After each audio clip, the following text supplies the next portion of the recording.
Сәлем, достар. Бүгін біз сүйікті көкөніс аскөк туралы әңгімелесеміз. Аскөк тән хош иісі мен дәмі бар өсімдік. Ол аспаздықта жиі қолданылады. Оның шығу тегі, пайдалану тарихы және біздің жасыл досымыз туралы қызықты фактілер туралы көбірек білейік. Аскөк шатырлар тұқымдасына жататын өсімдік.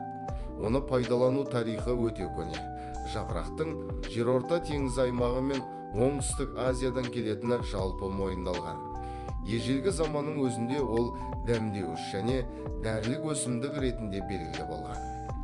Аскөк түрлі елдердің аспаздығында кеңінен қолданылады.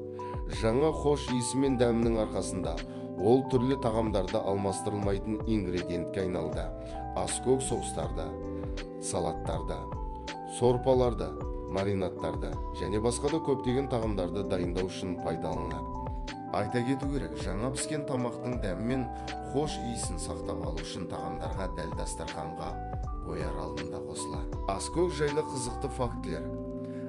Біріншіден, Ресей сияқты кейбір мәдениеттерде аскөк бақыт, махаббат және адалдық символы болып ол дәстүрлі түрде той рәсімдерінде және той торттарын әшекейлеуде қолданылады. Екіншіден, аскөктің сондай-ақ дәрілік қасиеттері бар. Оның тұқымдары мен олардың майы дәстүрлі медицинада ас қорыту ауытқуларын, іштің үсуін және басқа да жеңілдету үшін пайдаланылады. Үшіншіден, бау-бақша өсіруде де маңызға ие.